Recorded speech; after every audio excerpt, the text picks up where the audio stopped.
All right, so listen, the topic is what's going on with Parler, right? Is Parler going to move? What are they going to do? They're suing Amazon, but who knows how that's going to turn out.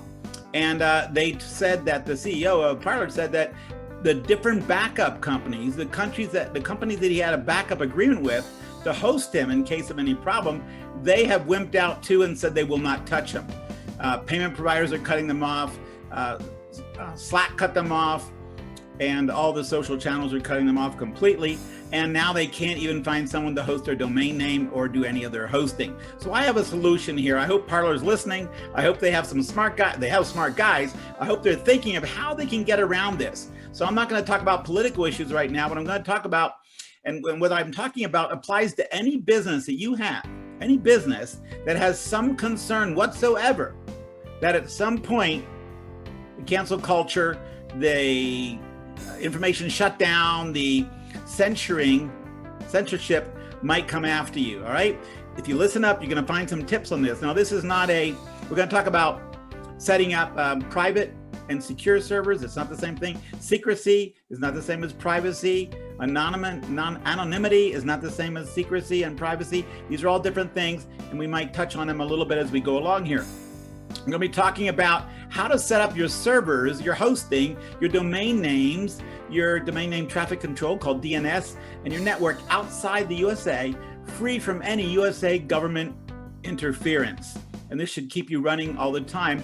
It takes some planning, but you can do it. I've been involved with a company that did some of this before, and it's possible. I hope Parler has tech people think of these things. They're very smart people. I hope they do. I want to say I'm sure they do, but I don't know, the CEO isn't saying anything, that's for sure. Now, this is not a tech tutorial. This is a overall strategy tutorial on how to create a network or host a platform that will never go down, that will never be shut down. 100% uptime. That means it's uptime 24/7, 365, and it can't be shut down, and no one's going to make you shut you down. Nobody's going to cut you off. So you need to think about this in about 3D dimensions. And so I call this the 100% uptime, or I call it the Uptime 100, the Uptime 100 implementation strategy. So this works for any business. Now, to understand how all this works, we have to understand all the touch points. At one point, let's say on Sunday with Parler's situation, you'd say, oh, the hosting company's cutting them off. They'll just change their hosting provider. Well, then you find out all their supporting services like Slack and everything else, that's cutting them off too. And then where your domain name is registered, which was with a guy out in Washington State, I believe. I know the guy, Epic, pretty solid company, a company that would not normally interfere. That's where their domain, but you know what? It was a .com, I'll talk about that in a minute, and it was registered in the United States. You got to keep everything out of the United States. So now you find out they can't host their domain name. The DNS records of where you point the domain name is supposed to go to find the information, that's being shut down. They're being attacked on all 6 touch points. So to understand how this works, you have to understand the touch points involved. So for example, we all know that you register a domain name. You might register one at GoDaddy or any of the other probably 1,000 different domain name registrars. But no matter where you register it around the world, if it's a .com, .net, or .org, you're subject to USA control. These are controlled by just a few companies. I'll mention them. Well, Newstar and VeriSign. Now these companies, and there's one other large company that they actually have a lot of government contracts, so they cave really easy. If someone complains about it, they'll just lift it. It means nothing to them.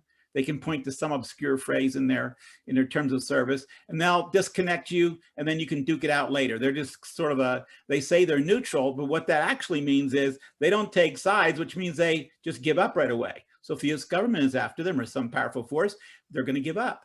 And that's what's dangerous. .com, .net, .org, and there's some others as well. So you want to find a domain name host for your domain name registry outside the US. So we'll talk about that. So domain name is what you register, your host, like a GoDaddy type thing. Then there's DNS, which is normally, this is the directory system to tell a domain where it's supposed to look for the information, like your website, for example. So you type in, abcgraphics.com, that's your company. Then the domain name server says, oh, let me look that up. And it says, oh, that's 178.64.14.7. And that's a server somewhere in the world. And it's going to send all that traffic there to look up the information, your website perhaps, or your program or whatever that the person's trying to reach when they typed in abcgraphics.com. Then you have your website. Everybody knows this, where you host your website. Oh, I have a hosting company. Well, you think you have a hosting company. I'll talk about that. Then you have servers. Now, servers are hosted at hosting companies, but most hosting companies do not own their own facilities. So you need to find out who their underlying data center is. For example, I can rent a server and tell you that I'm called Big Dog Hosting. I rent my server from, let's say, HostGator. But HostGator has their facilities in someone else's facility, perhaps, or HostGator is pretty large, but somebody else that is renting a server from another server who rents it from another cabinet who rents it from another data center. So you really, really don't know unless you do some digging. And if it's in the USA, I wouldn't trust it. Then you have internet access. We all know what that is. You get your internet access from a big provider. So you'd say, well, that's great. I got a really big provider. I've got like a level 3, CenturyLink, big provider, no problem. Well, it wasn't a problem until this past Sunday, until a couple of days ago. Now you realize they can cut you off. They might decide that you're, violating some term of service, and they're going to cut you off, or they might just throttle you. So they'll claim they're not cutting you off, but they'll make it really slow so you can't effectively function. So that you have internet providers to deal with. And then you have a CDN, or content delivery network system. This is where, we'll talk about this, is where your content is cached, stored around the world on a real-time basis, so that local, like say if you're in Japan, you don't have to log into something that's in Denver, Colorado. You can get the information, most of the information, from a server that's located closer to Japan. Then you have site security certificates. Nobody would have mentioned this a week or two ago. Nobody would have mentioned this at the beginning of January because this is automatic. But you know what? They can cut off your certificate as well. And that means you can't verify the site, which means they're not going to pass the traffic. And then we're going to mention something about intercountry legal agreements, which can mess you up. They can go on a witch hunt against you, and that's called the MLAT, Mutual Legal Assistance Treaty. All right, let's take a closer look at it. So the domain name root manager, these are the guys, the original guys, the guys that got government contracts, because really the internet, the United States, almost really worldwide to a large extent, the internet for many of the domain names, top level domain names like .com, is controlled and administered by the USA Department of Commerce. Now, most people don't know that. They just think it's GoDaddy or something. So the root name managers are the ones that have these government contracts, and they're not going to be your friend. If someone powerful objects, they're going to drop you. They'll duke it out later. So these are top USA companies, large ones, and they're a danger because of the government contracts they have. So that's .com, .net, .org, and there's some others as well, but those are the most popular ones. Now, the domain name server, the DNS server, that's where, like I say, it looks up to find out where to send your traffic to. Well, the issue is this. Most of the times, we just click on the domain name server option that's provided to us by our domain registrar, like, for example, like a GoDaddy. 99% of the times, it works fine. A few times, you might have an issue. But you know what? We found out on Sunday, they can cut you off. They can stop directing your traffic. Bam. So you're going to have to run your own. I'm going to talk about that. You run your own domain name server. So a domain name server is simply a server. And if you're really large, like if you're like a Parler, you might have a couple of like a beefed up domain name security service, domain name server, and you want to have it at a place which cannot be touched. Iceland is perfect for that. I'll talk a little bit more about Iceland. The reason I mentioned Iceland in the beginning is that Iceland does not respond to, doesn't give any respect to subpoenas from the United States. So if you host something in Iceland, they're not interested. You host it, you pay your bill, you got it there. Now, one of the problems with hosting something in Iceland is that there's not a lot of bandwidth there. It's an island, so it doesn't really have, you have a place where you don't really have the bandwidth you'd have like in, Chicago. So the bandwidth means a number of internet providers. Still could work if you're a normal site, if you're not a Parler, if you don't have 12 million users, you could host fine in Iceland and you're hands off and you're fine up there. If not, what you want to do is host your domain name server in Iceland, and then you want to get your domain name from Iceland, not just any domain name in the world from an Iceland company, but the domain name administered by Iceland, and that is a .is. That's a .is domain name. So it's something like abcgraphics.is. That's administered by Iceland, and nobody will touch you. Nobody will interfere with you. And that's why I call that part of my 100% uptime, my Uptime 100 plan. Now, website hosting is another one. So, well, going back to domain name server, I'm just looking at my notes. There's a censorship-proof DNS provider called Handshake. And there's another DNS hosting technique. If you're going to host your own, your tech guys would know this. It's called split horizon DNS. And so they have DNS servers around the world that serve up to certain zones in the world. And that's a way, it's more technical I'm going to get into here, but it allows you to have a domain name server that can't be shut down. So that when somebody tries to shut it down or gets after you, wants to cut off your access, it pops over and picks it up from another zone around the world. So you put these around the world and it keeps on serving. So the censorship-proof DNS server was invented by someone who had something that kept getting cut down. It's called Sci-Hub. It had a lot of documents on there, scientific papers, I guess. And so anyway, Handshake is what you'd look into. You can Google this yourself. And Handshake is a censorship-proof, censor-proof. And they call themselves censorship resistant. Well, they do everything they can that nobody can shut you down. So between the things I just mentioned, that's one way to keep your domain name server going so people can always, what they call resolve. When you type in the name, ABC Graphics, it goes to a number and it goes over to the servers. Now, websites. It's pretty easy to say, oh, I'm going to host my website here. I'm going to host my website there. You know what? I'm going to get my own server. Oh, yeah? Well, it depends. Web hosting companies themselves can cut you off. So unless you go to a country that allows servers to be anonymous, or let's say in the Netherlands, they don't cause any problems. Germany, Sweden, very high privacy rules there. Sort of Northern Europe, they're much better at that than certainly what turned out to be United States is. And so you'd go to a country like that and you'd start to investigate. I'll tell you a couple that I found. For example, Pornhub is located in the Netherlands. A lot of people object to that, and you couldn't host that in many places in the United States, so they run it over in the Netherlands. And yet I think it's Pornhub.com. I'm not going to Google it right now, but Pornhub.com probably is their domain name. So that means their .com is still subject to USA seizure. Now, they don't feel apparently vulnerable at that. Maybe they have some backups. I'd be a little nervous if I was them or if I was running something that could be on the edge.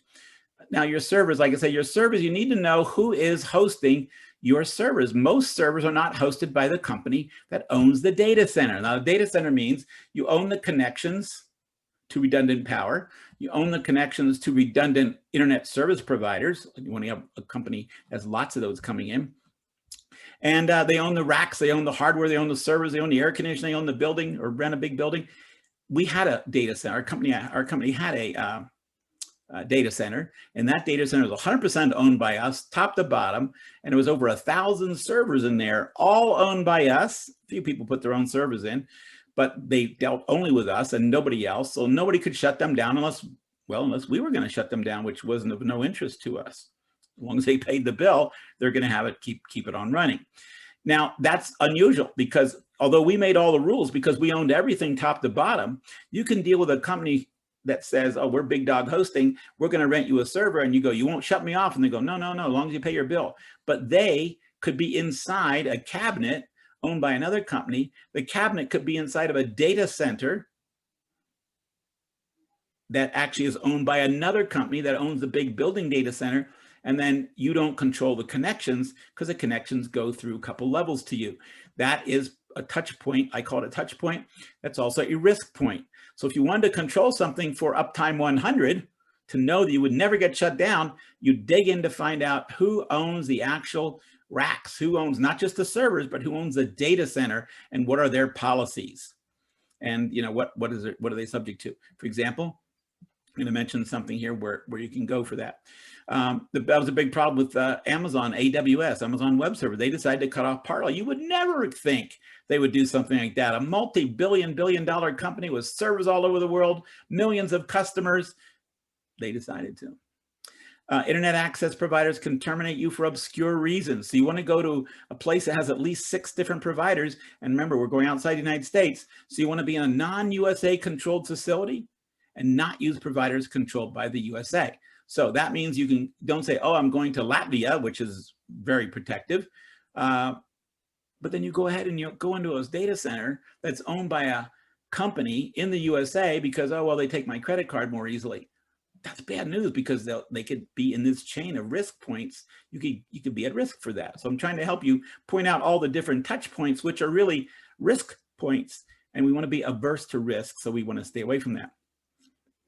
Now, Germany has strong privacy laws and some other countries do. Sweden does as well. Finland, Latvia.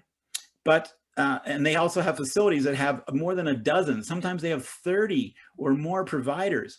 There's something in Germany called the DE-CIX, right? That stands for German Internet Exchange. And then, so Germany has a DE-CIX, and in the Netherlands, they have the AMS-IX, the Internet Exchange, and there's 600 different companies connected to them. So the strategy is to have 100% uptime.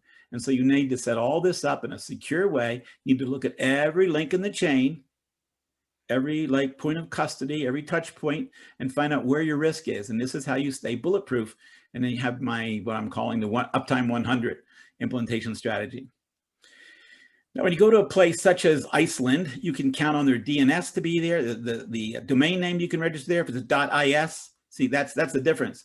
People say, oh, I registered my domain name in Finland. Oh, okay, what's your domain name? abcgraphics.com. Well, you might have registered it. Okay, you registered it in Finland, so maybe you don't feel you have anything to worry about from the Finland company, but .com is controlled by these root domain companies in the USA. So if you're really concerned, and that's what I would be concerned if I was Parler.com, I would be calling it Parler.is. I'd get a domain name from there, or maybe I'd get one from Africa, or Nigeria, Swaziland, some of these countries that don't have these agreements with the United States.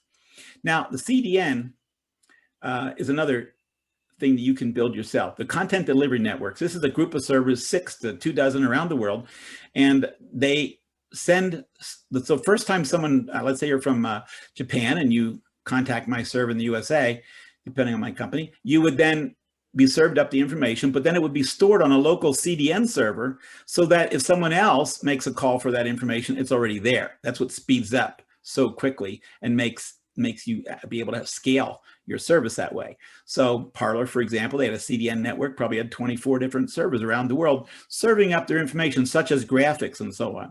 Now, chat wouldn't be, the chat's real time, but the ads they were serving, the graphics they were serving, anything heavy, the database lookups and all that were done locally on what's called Content Delivery Network servers, CDN. You can build your own. I wouldn't trust anybody right now.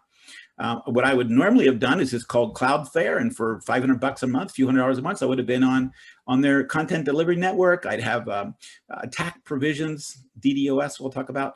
I'd be really secure with them and private with them and know they have my back. I don't trust them now. I'm not singling them out. I just don't trust them anyway. I wouldn't trust a company in the United States to provide this for me if I was Parler, for example. I would go to Iceland and then I would build my own, and I would build it in countries that have very strong privacy and protection rules. And I would just be upfront with them. I'm Parler. I want to host with you. Is there any problem with that? Do you guarantee me that? If they're going to not like it, they'll say something. Don't try to hide it, by the way. If you're trying to do something, or you're Parler, don't try to go in there and sneak in there and say, oh, no, we're not Parler. And then you're really Parler, because eventually you'll be shut down. You're going to have the same problem you have now. So I would say if you can't find a company that doesn't guarantee you CDN, guarantee you not to cut you off, I'd build my own. You can do it. It's not that expensive. $50,000 would probably set you up to get started with anyway. Now, to have a secure system, you also want to hide some things. So the way you do that is you have proxy servers. So for example, when you type in abcgraphics.is in Iceland, then it looks up under the domain name server and says, oh, you really mean 107.64.18.7, that number of a server that's in, I'm using IPv4, obviously, the shorter domain numbers, but it would go to the server that's maybe your low, maybe it's in Nigeria, maybe it's in Russia, maybe it's in Germany. But the thing is that the first pass, the front window, only has a direction on it of that server, the proxy server. So when you go to the proxy server, behind the proxy server, which stands in for the real server, behind the scenes, it pulls the information up and serves it to you. So you don't get to see the IP addresses of the various servers you could have all over the world serving up this information. It gives you another layer of identity concealment and IP concealment, which means that when people, summarily, if someone's trying to investigate you, they look up the IP address, they're going to see that you're in, I don't know, maybe you're going to be in Denmark. But that's only your proxy server. That's a dozen servers you have set up in 3 or 4 different countries that serve up the information. So it's sort of like an errand boy, or like those old runners of messages. They say, I need a message delivered. They go, here it is. So you give it to them, they run, disappear, they bring back the answer. That's what a proxy server is. So you don't really get to see what's going on behind the scenes. So you set up your proxy server in a very secure location, but you're prepared to let people see those IP addresses and know where that location actually is. Now, one of the things you have as a risk, which I haven't seen yet with Parler, but I'm sure it would have been coming, and that is called DDoS, Distributed Denial of Service Attacks. And that's when, you'll see this in the news a lot if you Googled it, and that's when, let's say they want to bring down a server, they want to bring down a group or an organization. And so nefarious actors would go ahead and just have 1,000 companies. They go around 1,000 servers, and they would send immediate requests to look up your domain information, look up your domain site, your domain name, bam, bam, bam, bam, and thousands and thousands and thousands. And finally, the server can't take it, overwhelms it, and the connection can't take it, and so it fails. And now your site's not available for anybody in the world. So what happens is companies that are on the ball with this, that feel at risk, or large, like banks and so on, they would have DDoS attack servers. And what this does is it diverts the traffic to huge internet connections that won't get overwhelmed. I mean, this can cost you $5,000 an hour under an attack scenario, and absorbs everything, and then starts to look at where the attack's coming from and slowly block all those IP addresses. So if someone has 1,000 servers, it will slowly identify those servers and cut them off, and hopefully get back to normal again, and then put you on the regular connection to your server. So a DDoS service is easy to construct. It's expensive. I'd say to build a full one for Parler, it'd probably take you $150,000 if you couldn't find someone. I would probably contract with, my first pass would be, if I was Parler, I'd contract with a large company, and it might cost $15,000 a month to contract with them. And I'd leave that in place. Then I'd start building my own. And that way, if something fails or they decide not to service me, I've got my own setup. You're gonna have to have parallel systems and all this. Now, something else, you ever see a little green lock in the upper corner when you're logging into someplace? Well, that means it's a secure site. And there's also other times a browser checks to see if the site has a certificate. And that just means that it's, a secure site, not necessarily a green lock site, but the certificate says, yeah, this is the place you're trying to get to. It's actually the right name. You've not been diverted to some other site. Now, a certificate server is something I would set up myself. Parler should set their own up. Normally, this is absolutely ignored. You don't even pay any attention to it. It just comes with the territory. Nobody thinks that you're going to cut off your certificate server, but in this environment, I wouldn't trust it. I wouldn't trust anybody. My Uptime 100 strategy includes taking a look at every one of these touch points, risk factor points, and replacing it with something that I'm really, really sure about. I don't put it in the hands of anybody else. So I build my own certificate server. It's not that expensive, and it only requires one lookup per inquiry to your website. Now, the last thing we have is, I think it's the last thing, is the MLAT considerations. And this is a little bit beyond what you'd have to normally worry about, but I'm going to mention it. And that is, if you want to be able to operate under Uptime 100, you have to make sure that you're not going to have the US government or other governments necessarily, but US government we're talking about, going around and snooping and sending subpoenas and try to arrest you or extradite people that run your servers and so on. So that's called Mutual Legal Assistance Treaty, MLAT for short. Okay, now this is an invention by the USA called the MLAT, Mutual Legal Assistance Treaties. Now the original idea was to go after drug dealers and money launderers. In the early 80s, they decided, hey, what they would do is they'd send an inquiry to, let's say, France, and France would say, like, we don't really have any, we don't feel like searching this for you or extraditing somebody or looking into their legal things, because you're, it's not necessarily a crime here, and they just didn't cooperate. Most countries didn't cooperate automatically anyway, unless it was an international fugitive wanted by Interpol. So a lot of times, US government is well known for just going on witch hunts and digging up information, looking for information, trying to build a case, as they say. So an MLAT makes that more seamless. It sets all the rules out, that they know who to contract in the other country, like Serbia. You can contact, the Serbian legal assistance department. Maybe it's the Department of Justice. Maybe it's the police. All that's worked out so that they can very easily start digging for information for you, finding out all kinds of things. Maybe they're going to get a wiretap order and tap your cell phone and things like that. So you want to find out what's going on in the country that you're hosting it. I would like to look at a country for hosting my main servers that does not have an MLAT agreement with the United States. Although this was normally on activities of money laundering and nefarious murder and international fugitives and stuff like that. It's expanded a lot to look at almost everything. Not that they're going to arrest you, but they dig everything out, all your bank records, all your telephone records, all your rental records, all your going along with the hosting company and things like that.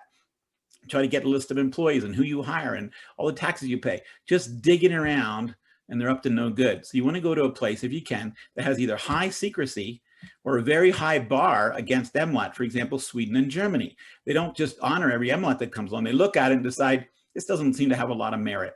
Now, if you're an international drug dealer, you killed a few people and you're on the run and you escaped from a jail in France, yeah, you're not safe anywhere. So I'm not talking about that. I'm talking about, let's say, Parler. Right? So instead of investigating Parler, Germany would say, man, we don't see it. And so since they use it to go on witch hunts and they dig where they don't have a right to go digging. So my Uptime 100 system strategy would locate at a place where there either is no MLAT, there's less than 80 countries around the world that have an MLAT with the United States.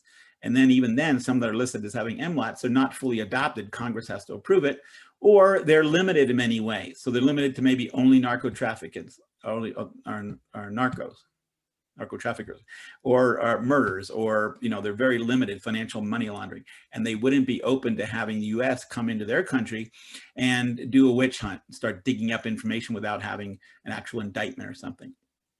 For example, Iceland doesn't honor any requests for subpoenas at all. They're like, hey, whatever, take care of your own stuff on your own territory. Then you have chat servers and customer support servers. That software, normally you just sign up for somebody online, put your credit card in, and away you go. Might cost you $15, might cost you $1,000 a month, and away you go. There you have it.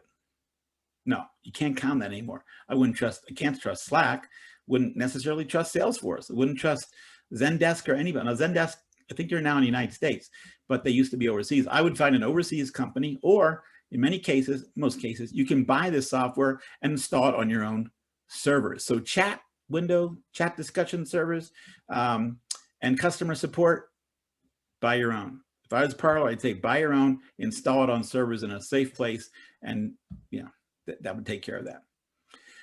I don't trust all that. It's amazing that in the 1st of January, nobody ever thought of this at all. Slack's a wonderful big company, love their software. You wouldn't even think about it. Now, you got to think about it if you're at risk. I'm talking to Parler. I'm talking to any of you who want to have something that may come up as being objectable to certain political parties. So if they can cut off a platform with 12 million users, $1 billion, I heard the CEO say they've just recently been valued at $1 billion and we're looking to raise more money. And now their worth went to, I won't say it went to zero because there's still a lot of worth there, but basically they don't have any income right now, right? They're dead in the water.